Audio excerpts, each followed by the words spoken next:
Assalamualaikum warahmatullahi wabarakatuh. Sebelumnya saya ingin mengucapkan banyak terima kasih atas kesempatan yang telah diberikan kepada saya. Di sini saya akan menjelaskan mengenai hakikat manusia dan pengembangannya. Sebelumnya, perkenalkan nama saya Nurul Sakinah dengan NIM A1H121022. Saya dari kelompok 7 ingin mempresentasikan materi dari bab 1 mengenai hakikat manusia dan pengembangannya. Yang pertama yaitu pengertian manusia. Manusia adalah makhluk yang pandai bertanya, bahkan ia mempertanyakan dirinya sendiri, kebenarannya, dan dunia seluruhnya. Manusia dalam arti filosofi menjelaskan bahwa maka agar dapat dipahami tentang hakikat manusia secara utuh, ada beberapa pendapat atau pandangan tentang manusia ini. Yang pertama, aliran materialisme. Aliran ini memandang manusia sebagai kumpulan dari organ tubuh, zat kimia, dan unsur biologis, yang semuanya itu terdiri dari zat dan materi. Dengan demikian, bahwa aliran berpendapat bahwa manusia itu berawal dari materi dan berakhir menjadi materi kembali. Yang kedua, aliran spiritualisme. Aliran ini berpandangan bahwa hakikat manusia adalah roh atau jiwa, sedangkan zat atau materi adalah manifestasi dari roh atau jiwa. Untuk aliran yang ketiga yaitu aliran dinamisme. Aliran ini menganggap bahwa manusia itu pada hakikatnya terdiri dari dua substansi, yaitu jasmani dan rohani, badan dan roh. Kemudian ada manusia menurut pandangan Islam. Yang pertama, kata al-insan. Kata al-insan dipakai untuk menyebut manusia dalam konteks kedudukan manusia sebagai makhluk yang mempunyai kelebihan. Yang kedua, kata basyar. Kata basyar dipakai untuk menyebut semua makhluk, baik laki-laki maupun perempuan, baik satu maupun banyak. Untuk kata yang ketiga yaitu kata al-nas. Manusia dalam arti al-nas paling banyak disebut dalam Al-Quran yaitu 240 kali. Wujud sifat hakikat manusia meliputi yang pertama, kemampuan menyadari diri, yaitu bahwa manusia itu berbeda dengan makhluk lain. Karena manusia mampu mengambil jarak dengan objeknya, termasuk mengambil jarak terhadap dirinya sendiri. Yang kedua, kemampuan bereksistensi. Dengan kemampuan mengambil jarak dengan objeknya, berarti manusia mampu menembus atau menerobos dan mengatasi batas yang membelenggu dirinya. Yang ketiga, kata hati, yaitu kemampuan membuat keputusan tentang yang baik dan yang buruk bagi manusia sebagai manusia. Untuk yang keempat, yaitu moralitas. Eksistensi manusia memiliki dimensi moralitas. Manusia memiliki dimensi moralitas sebab ia memiliki kata hati yang dapat membedakan antara baik dan jahat. Selanjutnya, dimensi manusia. Yang pertama, dimensi keindividualan. Menyatakan bahwa setiap individu memiliki keunikan. Setiap anak manusia sebagai individu ketika dilahirkan telah dikaruniai potensi untuk menjadi diri sendiri yang berbeda dari yang lain. Untuk dimensi yang kedua yaitu dimensi kesosialan, yaitu bahwa setiap manusia dilahirkan telah dikaruniai potensi untuk hidup bersama dengan orang lain. Manusia dilahirkan memiliki potensi sebagai makhluk sosial. Untuk yang ketiga, dimensi kesusilaan. Manusia ketika dilahirkan bukan hanya dikaruniai potensi individualitas dan sosialitas, melainkan juga potensi moralitas atau kesusilaan. Dimensi kesusilaan adalah diri manusia ada kemampuan untuk berbuat kebaikan dalam arti susila atau norma. Untuk dimensi yang keempat yaitu dimensi keberagaman. Sebagai makhluk religius, manusia sadar dan meyakini adanya kekuatan supranatural di luar dirinya. Punya implikasi dalam dunia pendidikan.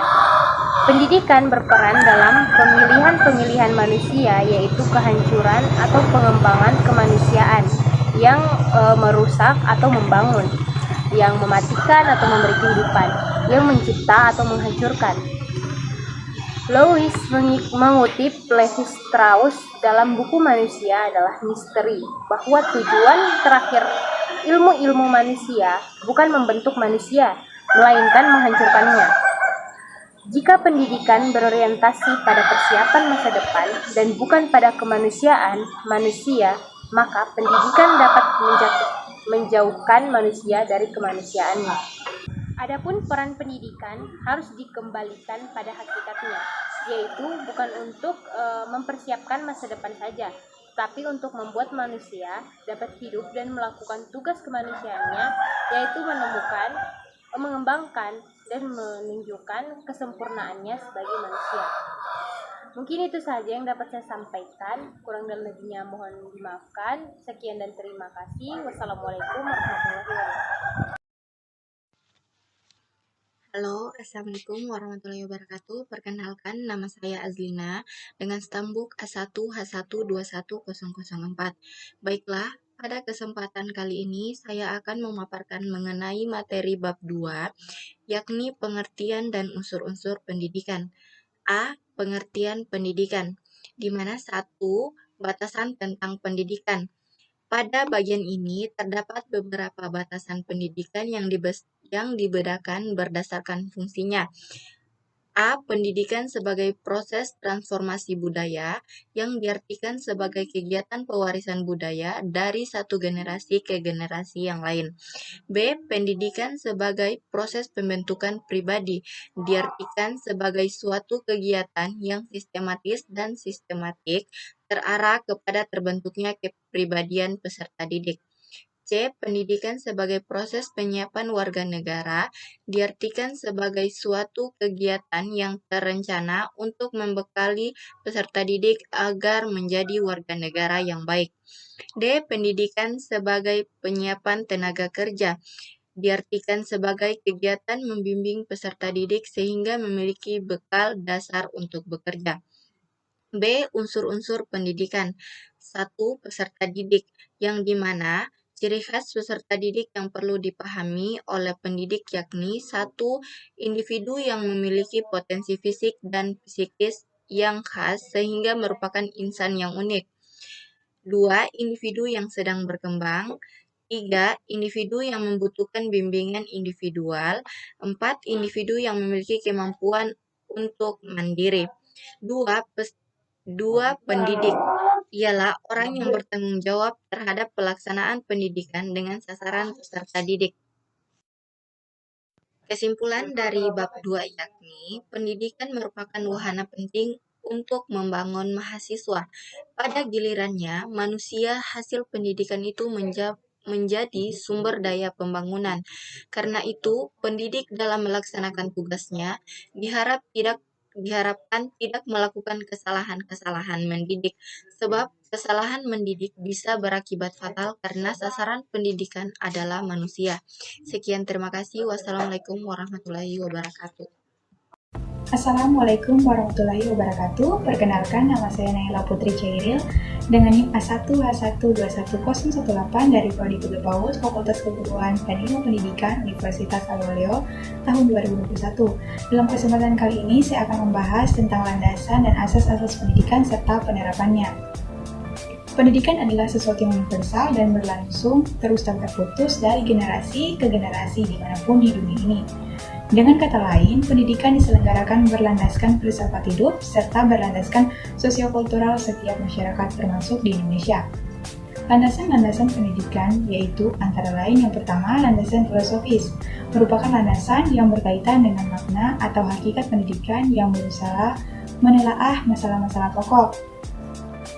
Kata filsafat atau filosofi bersumber dari bahasa Yunani yaitu philein berarti mencintai dan sophos atau sophis berarti hikmah, arif atau bijaksana.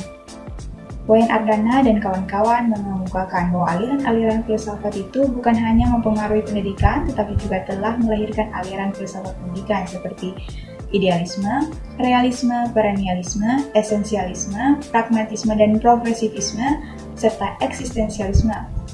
Naturalisme merupakan aliran filsafat yang menganggap segala kenyataan yang bisa ditangkap oleh panca indera sebagai kebenaran yang sebenarnya atau berdasarkan hukum alam. Pragmatisme merupakan aliran filsafat yang mengemukakan bahwa segala sesuatu harus dinilai dari segi nilai kegunaan praktis. 4. Mazhab filsafat pendidikan yang besar pengaruhnya dalam pemikiran dan penyelenggaraan pendidikan, yaitu yang pertama, esensialisme, yang kedua, perennialisme, ketiga, pragmatisme dan progresivisme, dan yang keempat, rekonstruksionisme. Pancasila sebagai landasan filosofi sistem pendidikan nasional atau Sisdiknas, pasal 22 Undang-Undang RI Nomor 2 Tahun 1989 menetapkan bahwa pendidikan nasional berdasarkan Pancasila dan Undang-Undang Dasar 1945. 2. Landasan sosiologis. Sosiologi merupakan ilmu pengetahuan yang mempelajari masyarakat. Sosiologi mempelajari berbagai tindakan sosial yang menjelma dalam realitas sosial. Sosiologi merupakan ilmu tentang proses sosial dan pola-pola interaksi sosial di dalam sistem pendidikan. Masyarakat sebagai kesatuan hidup memiliki ciri utama antara lain yang pertama ada interaksi antara warga dan warganya, yang kedua pola tingkah laku warganya diatur oleh adat istiadat, norma-norma hukum, dan aturan-aturan yang khas, dan yang ketiga ada rasa identitas kuat yang mengikat pada warganya. 3. Landasan kultural, kebudayaan dan pendidikan mempunyai hubungan timbal balik sebab kebudayaan dapat dilestarikan atau diteruskan dengan jalan pendidikan, baik secara informal maupun secara formal. Yang dimaksud dengan Sisdiknas adalah pendidikan yang berakar pada kebudayaan bangsa Indonesia. Setiap individu yang lahir selalu memasuki lingkungan kebudayaan dan lingkungan alamiah itu, dan menghadapi dua sistem sekaligus, yaitu sistem kebudayaan dan sistem lingkungan alam. Selanjutnya landasan psikologis. Pendidikan selalu melibatkan aspek kejiwaan manusia, sehingga landasan psikologis merupakan salah satu landasan yang penting dalam bidang pendidikan. Kajian psikologis yang erat hubungannya dengan pendidikan adalah yang berkaitan dengan kecerdasan, berpikir, dan belajar. John Piaget berpendapat bahwa kecerdasan merupakan internalisasi pengalaman titik pembentukan kecerdasan dapat dilakukan dengan menciptakan kondisi lingkungan, kesempatan, dan iklim emosi yang memungkinkan individu untuk memperoleh pengalaman tertentu. Perkembangan peserta didik sebagai landasan psikologis, tumbuh kembang manusia itu dipengaruhi oleh berbagai faktor, yakni faktor keturunan atau hereditas, yang kedua faktor lingkungan, dan faktor proses perkembangan itu sendiri, serta hal-hal lain sebagai anugerah. Salah satu prinsip perkembangan kepribadian ialah bahwa perkembangan kepribadian mencakup aspek behavioral maupun aspek motivasional. Dengan perkembangan kepribadian, prinsip kedua dari perkembangan kepribadian adalah bahwa kepribadian mengalami perkembangan yang menerus dan tidak terputus-putus. Selanjutnya, landasan ilmiah dan teknologis. Pendidikan berperan sangat penting dalam pewarisan dan pengembangan iptek. Pengetahuan atau knowledge adalah segala sesuatu yang diperoleh melalui berbagai cara penginderaan terhadap fakta, penalaran atau rasio, intuisi, dan wahyu. Dengan demikian, pengetahuan meliputi berbagai cabang ilmu, humaniora, serta wahyu keagamaan atau yang sejenisnya. Iptek merupakan salah satu hasil dari usaha manusia untuk mencapai kehidupan yang lebih baik, yang dimulai pada permulaan kehidupan manusia. Asas pendidikan merupakan sesuatu kebenaran yang menjadi dasar atau tumpuan berpikir baik pada tahap perencanaan maupun pelaksanaan pendidikan. Salah satu dasar utama pendidikan adalah bahwa manusia itu dapat dididik dan dapat mendidik diri sendiri. Yang pertama, asas tuturi handayani merupakan inti dari sistem among perguruan itu yang dikumandangkan oleh Ki Hajar Dewantara. Ketiga semboyan tersebut telah menyatu menjadi satu kesatuan asas, yakni ing ngarsa sung tulada, jika di depan menjadi contoh, dan yang kedua ing madya mangun karsa, jika di tengah-tengah membangkitkan kehendak hasrat atau motivasi, dan yang ketiga tuturi handayani, jika di belakang mengikuti dengan awas. Agar diperoleh latar keberlakuan awal dari asas tuturi handayani, perlu dikemukakan ketujuh asas perguruan nasional pada siswa tersebut. 3 diantaranya yaitu yang pertama, bahwa setiap orang mempunyai hak untuk mengatur dirinya sendiri dengan mengingat tertibnya persatuan dalam kehidupan umum. Dan yang kedua, pengajaran harus memberi pengetahuan yang berfaedah, yang dalam arti lahir dan batin dapat memerdekakan diri. Dan yang ketiga, bahwa pengajaran harus berdasar pada kebudayaan dan kebangsaan sendiri. Yang kedua, asas belajar sepanjang hayat atau lifelong learning merupakan sudut pandang dari sisi lain terhadap pendidikan seumur hidup atau lifelong education. Seumur hidup adalah pendidikan seumur hidup adalah pendidikan yang harus meliputi seluruh hidup setiap individu, mengarah kepada pembentukan, pembaharuan, peningkatan, dan penyempurnaan secara sistematis pengetahuan, keterampilan, dan sikap yang dapat meningkatkan kondisi hidupnya. Belajar adalah perubahan perilaku atau kognitif, afektif, dan psikomotor yang relatif tetap karena pengaruh pengalaman, sedangkan istilah pendidikan menekankan pada usaha sadar dan sistematis untuk penciptaan suatu lingkungan yang memungkinkan pengaruh pengalaman tersebut lebih efisien dan efektif. Dengan kata lain, lingkungan yang membelajarkan subjek didik. Ketiga, asas kemandirian dalam belajar. Asas belajar sepanjang hayat hanya dapat diwujudkan apabila didasarkan pada asumsi bahwa peserta didik mau dan mampu mandiri dalam belajar. Itulah tadi penjelasan dari saya tentang landasan dan asas-asas pendidikan serta penerapannya. Sekian dan terima kasih. Wassalamualaikum warahmatullahi wabarakatuh.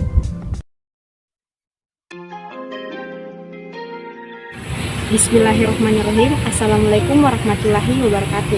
Perkenalkan, nama saya Elza Freni Ridwan dengan NIM A1H1211006 dari Program Studi Pendidikan Anak Usia Dini, Fakultas Keguruan dan Ilmu Pendidikan Angkatan 2021, Universitas Halu Oleo. Di sini saya akan melanjutkan materi pada pengantar pendidikan bab 4, yaitu perkiraan dan antisipasi masyarakat terhadap masa depan. Yang pertama yaitu perkiraan masyarakat masa depan. Masyarakat Indonesia dan kebudayaan nasional merupakan landasan sistem pendidikan nasional. Landasan sosial kultural merupakan salah satu dasar utama dalam menentukan arah kepada program-program pendidikan, baik itu program pendidikan sekolah maupun luar sekolah. Kebudayaan dimaksud dalam arti luas, yakni keseluruhan gagasan dan karya manusia yang harus dibiasakan dengan belajar. Selain itu, landasan-landasan dari hasil dan budi pekerti karya manusia. Menurut Kelenjaraningrat tahun 1974, kebudayaan itu dapat berwujud ideal, yakni ide, gagasan, nilai-nilai, moral-moral, peraturan, dan sebagainya. Yang kedua yaitu dapat berwujud kekuasaan, yakni kekuasaan berpola pikir terhadap manusia. Yang ketiga yaitu berwujud pada fisik, hasil karya manusia. Unsur-unsur universal dari kebudayaan yakni yang pertama, sistem religi dan upacara keagamaan. Yang kedua, sistem dan organisasi lingkungan atau masyarakat. Yang ketiga, sistem pengetahuan. Dan yang keempat, sistem mata pencarian. Yang kelima, kebahasaan. Dan yang keenam yaitu kesenian. Dan yang terakhir, sistem teknologi dan peralatan. Beberapa karakteristik umum yang dapat dijadikan petunjuk sebagai ciri masyarakat di masa depan. Yang pertama, kecenderungan globalisasi. Globalisasi bermakna bahwa bumi sebagai satu kesatuan seakan-akan tanpa tepal batas administrasi negara. Dunia menjadi amat pesat atau transparan serta sering ketergantungan terhadap bangsa yang ada di dunia. Beberapa kecenderungan globalisasi diantaranya yaitu yang pertama, bidang iptek atau ilmu pengetahuan. Yang kedua, bidang ekonomi. Yang ketiga, bidang lingkungan masyarakat atau lingkungan hidup. Dan yang terakhir yaitu bidang pendidikan. Yang kedua yaitu perkembangan ilmu pengetahuan dan teknologi atau iptek. Perkembangan iptek yang semakin cepat dalam era globalisasi merupakan salah satu ciri utama dari masa depan. Perkembangan iptek pada akhir abad ke-20 ini sangat meresahkan, utamanya dalam bidang-bidang transportasi, telekomunikasi, dan sebagainya. Selain itu, ilmu pengetahuan adalah kekuasaan, maka teknologi merupakan alat kekuasaan atas manusia, kebudayaan, dan alam di sekitar kita. Materi yang ketiga yaitu perkembangan arus komunikasi yang semakin cepat dan padat. Salah satu perkembangan iptek yang biasa adalah yang berkaitan dengan informasi dan komunikasi, utamanya sekait komunikasinya, komputer, dan sebagainya. Pada komunikasi satu arah, proses komunikasi berlangsung dari butir 1 ke butir 6, yakni dari pengiriman dan penerimaan. Sedangkan komunikasi pada dua arah, khususnya arah personal, kedua pihak secara bergantian dapat menjadi pengirim maupun penerimaan. Materi yang keempat yaitu peningkatan layanan profesional. Salah satu ciri yang penting masyarakat masa depan adalah meningkatkan kebutuhan layanan profesional dalam berbagai bidang manusia. Profesi adalah salah satu layanan pekerjaan dengan persyaratan tertentu. Perkembangan manusia Indonesia seutuhnya merupakan kunci keberhasilan bangsa dan negara Indonesia dalam abad ke-21 yang akan datang. Oleh karena itu, kita akan membahas kajian selanjutnya, yaitu yang pertama, tuntutan bagi manusia di masa depan. Yang kedua, upaya mengantisipasi masa depan. Yang pertama yaitu tuntutan bagi masyarakat masa depan. Manusia modern. Kemampuan menyesuaikan diri dan pemanfaatan peluang globalisasi dalam berbagai bidang, wawasan dan pengetahuan yang memadai tentang iptek. Upaya melek teknologi tanpa harus menjadi pakar iptek, kemampuan menyaring dan memanfaatkan arus informasi yang semakin padat dan cepat, dan kemampuan bekerja efisien sebagai cikal bakal kemampuan profesional. Materi yang kedua yaitu upaya mengantisipasi masa depan. Yang pertama, perubahan nilai dan sikap. Yang kedua, pengembangan kebudayaan. Dan yang ketiga, pengembangan suasana pendidikan atau sarana pendidikan. Nilai dan sikap. Yang kedua, pengembangan kebudayaan. Dan yang ketiga, pengembangan suasana pendidikan atau sarana pendidikan. Sekian dan terima kasih, kurang lebihnya mohon dimaafkan. Wabillahi taufiq wal hidayah. Wassalamualaikum warahmatullahi wabarakatuh. Terima kasih atas kesempatan yang diberikan kepada saya. Di sini saya akan menjelaskan materi pengantar pendidikan bagian bab 5 yang berjudul pengertian, fungsi, dan jenis lingkungan pendidikan. A. Pengertian dan fungsi lingkungan pendidikan. Manusia memiliki sejumlah kemampuan yang dapat dikembangkan melalui pengalaman. Pengalaman itu terjadi karena interaksi manusia dengan lingkungannya, baik lingkungan fisik maupun lingkungan sosial. Manusia secara efisien dan efektif, itulah yang disebut dengan pendidikan. Secara umum, fungsi lingkungan pendidikan adalah membantu peserta didik dalam berinteraksi dengan berbagai lingkungan sekitarnya, fisik, sosial, dan budaya. Utamanya, berbagai sumber daya pendidikan yang tersedia agar dapat dicapai tujuan pendidikan yang optimal. B. Tripusat pendidikan. Manusia sepanjang hidupnya selalu akan menerima pengaruh dari 3 lingkungan pendidikan yang utama, yakni keluarga, sekolah, dan masyarakat. Dan ketiganya disebut tripusat pendidikan. Pada masyarakat yang masih sederhana dengan struktur sosial yang belum kompleks, cakrawala anak sebagian besar masih terbatas pada keluarga. Pada masyarakat tersebut, keluarga mempunyai 2 fungsi, yaitu fungsi produksi dan fungsi konsumsi. Yang pertama, keluarga. Fungsi dan peranan keluarga di samping pemerintah dan masyarakat. Dalam Sisdiknas, Indonesia tidak terbatas hanya pada pendidikan keluarga saja, akan tetapi keluarga ikut serta bertanggung jawab terhadap pendidikan. Yang kedua, sekolah. Salah satu alternatif yang mungkin dilakukan di sekolah untuk melaksanakan kebijakan nasional itu adalah secara bertahap mengembangkan sekolah menjadi suatu tempat pusat latihan training center manusia Indonesia di masa depan. Dan yang terakhir, masyarakat. Fungsi masyarakat sebagai pusat pendidikan sangat tergantung pada taraf perkembangan dari masyarakat itu beserta sumber-sumber belajar yang tersedia di dalamnya. Judul C. Pengaruh timbal balik antara tripusat pendidikan terhadap perkembangan peserta didik.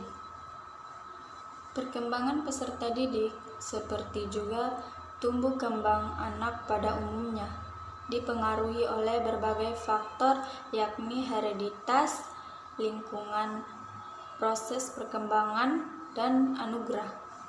Khusus untuk faktor lingkungan, peranan tripusat pendidikan itulah yang paling menentukan, baik secara sendiri-sendiri ataupun secara bersama-sama. Sejak dulu, kini, maupun di masa depan, pendidikan itu selalu mengalami perkembangan sosial budaya dan perkembangan iptek. Pemikiran-pemikiran yang membawa pembaruan pendidikan disebut dengan aliran-aliran dalam pendidikan. Aliran-aliran dalam pendidikan selalu berkembang sesuai kebutuhan dan memiliki nuansa yang berbeda antara daerah yang satu dengan yang lain. Aliran-aliran tersebut antara lain: pertama, empirisme menyatakan bahwa perkembangan anak tergantung pada lingkungan sedangkan pembawaan tidak dipentingkan. Kedua, nativisme menyatakan perkembangan ditentukan pembawaan sejak lahir. Faktor lingkungan kurang berpengaruh pada pendidikan anak. Ketiga, naturalisme menyatakan semua anak yang baru dilahirkan mempunyai pembawaan baik. Pengaruh lingkungan juga dapat merusak pembawaan anak.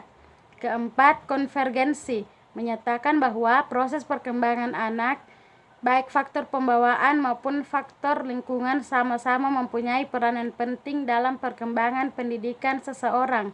Setiap calon tenaga kependidikan, utamanya calon pakar kependidikan, harus memahami pemikiran dalam pendidikan tersebut. Pemahaman terhadap pemikiran-pemikiran penting dalam pendidikan akan membekali tenaga dengan wawasan kesejarahan, yakni kemampuan memahami kaitan antara pengalaman-pengalaman masa lampau, tuntutan dan kebutuhan masa kini, serta perkiraan atau antisipasi masa datang. Pemaparan aliran-aliran penting karena sebagai pembekalan wawasan historis terhadap setiap calon tenaga kependidikan. Terdapat dua aliran pokok kependidikan di Indonesia, yaitu perguruan kebangsaan taman siswa yang didirikan oleh Ki Hajar Dewantara pada tanggal 3 Juli 1932 di kota Yogyakarta, dan Ruang INS Indonesia Netherlands School Kayu Taman yang didirikan oleh Muhammad Syafei pada tanggal 31 Oktober 1929 di Kayu Taman, Sumatera Barat, dan dua aliran lagi berbasis agama, yaitu pendidikan Muhammadiyah dan pendidikan Ma'rif. Semua aliran-aliran pokok tersebut memiliki asas dan tujuan masing-masing serta membuahkan hasil yang dapat membentuk. Assalamualaikum warahmatullahi wabarakatuh. Perkenalkan, nama saya Puspa dengan Standbook A1H1211064. Saya dari kelompok 7 akan menjelaskan tentang permasalahan pendidikan. Permasalahan pokok pendidikan dan penanggulangannya. Pada dasarnya ada dua masalah pokok yang harus dihadapi oleh dunia pendidikan di tanah air, yaitu bagaimana semua warga negara dapat menikmati kesempatan pendidikan dan bagaimana pendidikan dapat membekali peserta didik dengan keterampilan kerja yang mantap untuk dapat terjun ke dalam kancah kehidupan bermasyarakat. Jenis-jenis permasalahan pokok pendidikan diantaranya masalah pemerataan pendidikan. Masalah pemerataan pendidikan adalah persoalan bagaimana sistem pendidikan dapat menyediakan kesempatan yang seluas-luasnya kepada seluruh warga negara untuk memperoleh pendidikan, sehingga pendidikan itu menjadi wahana bagi pembangunan sumber daya manusia untuk menunjang pembangunan. Masalah pemerataan pendidikan timbul apabila masih banyak warga negara, khususnya anak usia sekolah, yang tidak dapat ditampung di dalam sistem atau lembaga pendidikan karena kurangnya fasilitas pendidikan yang tersedia. Masalah mutu pendidikan. Mutu pendidikan dipermasalahkan jika hasil pendidikan belum mencapai taraf seperti yang diharapkan. Masalah efisiensi pendidikan. Masalah efisiensi pendidikan mempersoalkan bagaimana suatu pendidikan mendayagunakan sumber daya yang ada untuk mencapai tujuan pendidikan. Beberapa masalah efisiensi pendidikan yang penting ialah bagaimana tenaga kependidikan difungsikan, kemudian bagaimana prasarana dan sarana pendidikan digunakan, serta bagaimana pendidikan diselenggarakan. Masalah efisiensi dalam memfungsikan tenaga. Masalah relevansi pendidikan. Masalah relevansi pendidikan mencakup sejauh mana pendidikan dapat menghasilkan luaran yang sesuai dengan kebutuhan pembangunan, yaitu masalah seperti yang digambarkan dalam rumusan tujuan pendidikan nasional. Faktor-faktor yang menyebabkan berkembangnya masalah pendidikan. Yang pertama, perkembangan iptek dan seni, kemudian laju pertumbuhan penduduk, aspirasi masyarakat, dan keterbelakangan budaya, serta sarana kehidupan. Permasalahan aktual pendidikan dan penanggulangannya. Masalah aktual pendidikan di Indonesia. Masalah keutuhan pencapaian sasaran, masalah kurikulum, masalah peranan guru, serta masalah pendidikan 9 tahun. Upaya penanggulangan pendidikan efektif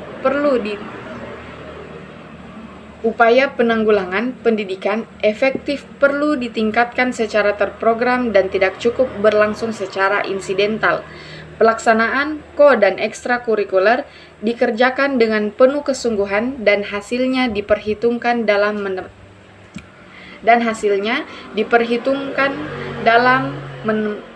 menetapkan nilai akhir ataupun pelulusan.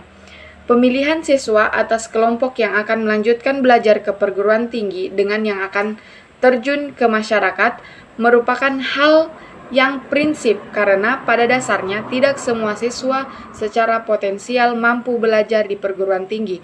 Pendidikan kepada tenaga kependidikan perlu diperhatikan khusus. Oleh karena itu, tenaga kependidikan khususnya guru menjadi penyebab utama lahirnya sumber daya manusia yang berkualitas untuk pembangunan. Demikianlah penjelasan saya tentang permasalahan pendidikan. Lebih dan kurangnya mohon dimaafkan. Wabillahi taufiq wal hidayah. Wassalamualaikum warahmatullahi wabarakatuh. Assalamualaikum warahmatullahi wabarakatuh. Perkenalkan, nama saya Nasari dengan NIM A1H1211008 dari kelas B. Pada video kali ini saya akan menjelaskan tentang materi bab 8, yaitu terkait dengan Sistem Pendidikan Nasional. Sistem Pendidikan Nasional Indonesia disusun berlandaskan kepada kebudayaan bangsa Indonesia dan berdasar pada Pancasila dan Undang-Undang Dasar 1945 sebagai kristalisasi nilai-nilai hidup bangsa Indonesia. Lanjut pada poin pertama, yaitu kelembagaan pendidikan. Kelembagaan pendidikan terbagi menjadi dua, yaitu jalur pendidikan dan jenjang pendidikan. Jalur pendidikan terbagi menjadi dua, yaitu jalur pendidikan sekolah dan jalur pendidikan luar sekolah. Jalur pendidikan sekolah merupakan pendidikan yang diselenggarakan di sekolah dengan melalui kegiatan belajar mengajar secara berjenjang dan bersinambungan. Sifatnya formal, diatur berdasarkan ketentuan-ketentuan pemerintah dan mempunyai keseragaman pola yang bersifat nasional. Sedangkan pendidikan luar sekolah merupakan pendidikan yang bersifat kemasyarakatan yang diselenggarakan di luar sekolah melalui kegiatan belajar mengajar yang tidak berjenjang dan tidak bersinambungan. Pendidikan luar sekolah sifatnya tidak normal, dalam arti tidak ada keseragaman pola yang bersifat nasional. Jenjang pendidikan terbagi menjadi tiga, yaitu jenjang pendidikan dasar, jenjang pendidikan menengah, dan jenjang pendidikan tinggi. Pendidikan dasar diselenggarakan untuk memberikan bekal dasar yang diperlukan untuk hidup dalam masyarakat berupa pengembangan sikap, pengetahuan, dan keterampilan dasar. Jenjang pendidikan menengah. Pendidikan menengah dalam hubungan ke bawah berfungsi sebagai lanjutan dan perluasan pendidikan dasar, dan dalam hubungan ke atas mempersiapkan peserta didik untuk mengikuti pendidikan tinggi ataupun memasuki lapangan kerja. Jenjang pendidikan tinggi. Pendidikan tinggi merupakan kelanjutan pendidikan menengah yang diselenggarakan untuk menyiapkan peserta didik menjadi anggota masyarakat dan memiliki kemampuan akademik dan atau profesional yang dapat menerapkan mengembangkan dan atau menciptakan ilmu pengetahuan, teknologi, atau kesenian. Selanjutnya poin kedua yaitu program dan pengelolaan pendidikan. Jenis program pendidikan terbagi menjadi 5 yaitu 1. Pendidikan umum. Pendidikan umum adalah pendidikan yang mengutamakan perluasan pengetahuan dan keterampilan peserta didik dengan penguasaan yang diwujudkan pada tingkat-tingkat akhir masa pendidikan. Kedua yaitu pendidikan kejuruan. Pendidikan kejuruan merupakan pendidikan yang mempersiapkan peserta didik untuk dapat bekerja pada bidang pekerjaan tertentu, seperti bidang teknik, jasa boga dan busana, perhotelan, kerajinan administrasi perkantoran, dan lain-lain. Ketiga yaitu pendidikan luar biasa. Pendidikan luar biasa merupakan pendidikan khusus yang diselenggarakan untuk peserta didik yang menyandang kelainan fisik atau mental. 4. Yaitu pendidikan kedinasan. Pendidikan kedinasan merupakan pendidikan khusus yang diselenggarakan untuk meningkatkan kemampuan dan pelaksanaan tugas kedinasan bagi pegawai dan calon pegawai suatu departemen pemerintah atau lembaga pemerintah non-departemen. Kelima yaitu pendidikan keagamaan. Pendidikan keagamaan merupakan pendidikan khusus yang mempersiapkan peserta didik untuk dapat melaksanakan peranan yang menuntut penguasaan pengetahuan khusus tentang ajaran agama. 1. Kurikulum nasional. Tujuan pendidikan nasional dinyatakan di dalam Undang-Undang Republik Indonesia Nomor 2 Tahun 1989 Pasal 3 yaitu A. Terwujudnya bangsa yang cerdas. B. Manusia yang utuh, beriman dan bertakwa terhadap Tuhan Yang Maha Esa. C. Berbudi pekerti luhur. D. Terampil dalam pengetahuan. E. Sehat jasmani dan rohani. F. Berkepribadian yang mantap dan mandiri. G. Bertanggung jawab pada kemasyarakatan dan kebangsaan. 2. Kurikulum muatan lokal. Tujuan dilaksanakannya muatan lokal dalam kurikulum SD dapat dilihat dari segi kepentingan nasional dan kepentingan peserta didik. Dalam hubungannya dengan kepentingan nasional, muatan lokal dapat 1. Melestarikan dan mengembangkan kebudayaan yang khas daerah. 2. Mengubah nilai dan sikap masyarakat terhadap lingkungan ke arah yang positif. Bismillahirrahmanirrahim. Assalamualaikum warahmatullahi wabarakatuh. Sebelumnya terima kasih atas waktu yang telah diberikan kepada saya. Di sini saya atas nama Nurul Sakina dengan NIM A1H1211022 kelas B ingin menjelaskan bab 9 dari buku pengantar pendidikan yang berjudul Pendidikan dan Pembangunan.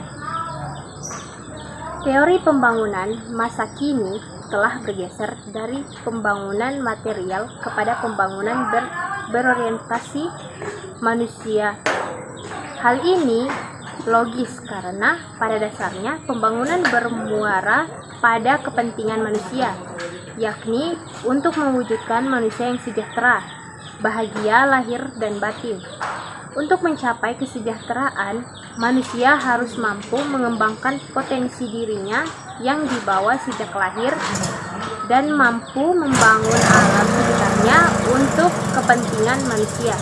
Kemampuan membangun segala potensi hidup dan kehidupan mesti melalui suatu proses, yakni proses pengembangan potensi diri terlebih dahulu.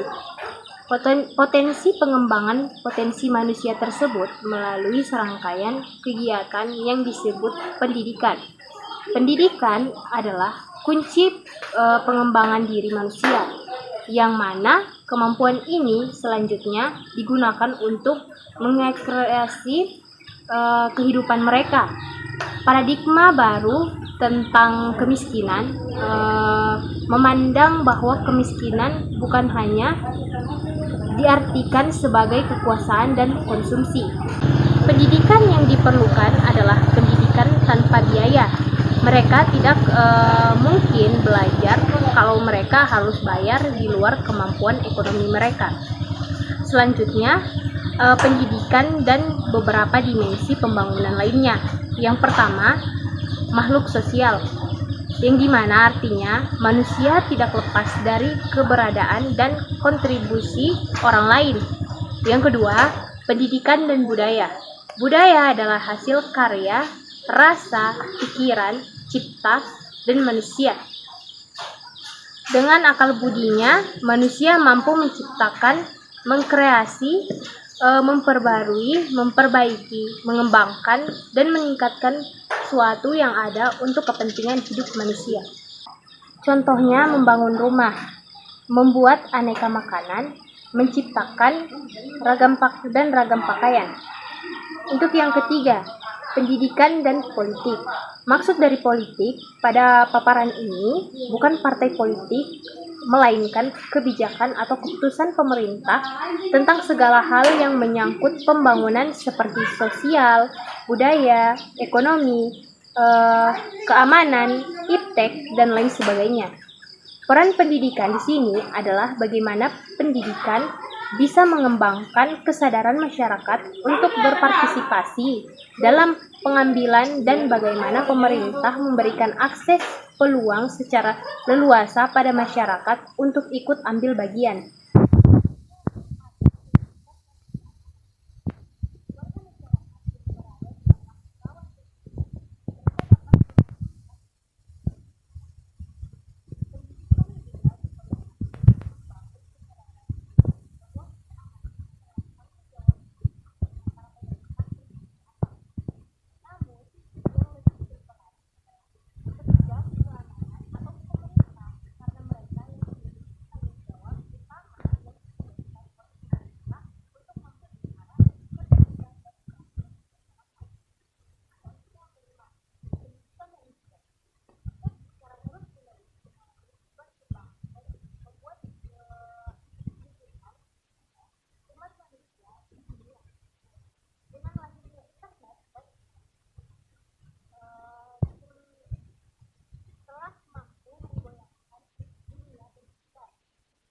Selanjutnya, sumbangan pendidikan pada pembangunan.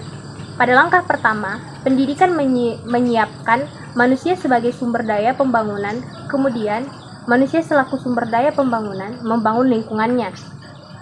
Pada instansi terakhir, manusia yang menjadi kunci pembangunan, kesuksesan pembangunan sangat tergantung pada manusianya.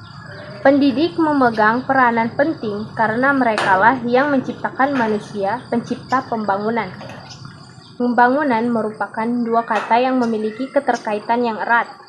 Pendidikan dalam pembahasan ini akan digunakan sebagai penalaran dalam pembangunan atau perubahan sosial, terutama bagaimana memandang dan memperlakukan manusia. Adapun tujuan pendidikan nasional, yang pertama, konsep manusia yang bermoral, religius, budi pekerti luhur, berpengetahuan, cakap, sehat, dan sadar warga bangsa. Yang kedua, mengembangkan konsep manusia seutuhnya. Dan yang terakhir, mencerdaskan kehidupan bangsa. Semua lembaga pendidikan berlomba-lomba untuk membangun website sehingga bisa mengunggah profil lembaganya untuk dikenal masyarakat global. Uraian di atas menunjukkan status pendidikan dan pembangunan masing-masing dalam esensi pembangunan serta keduanya. Yang pertama, pendidikan merupakan usaha ke dalam diri manusia, sedangkan pembangunan merupakan usaha keluar dari diri manusia. Yang kedua, pendidikan menghasilkan sumber daya tenaga yang menunjang pembangunan, dan hasil pembangunan dapat menunjang pendidikan seperti pembinaan, penyediaan sarana, dan seterusnya. Mungkin itu saja materi yang dapat saya sampaikan. Kurang dan lebihnya mohon dimaafkan. Sekian dan terima kasih. Wassalamualaikum warahmatullahi wabarakatuh.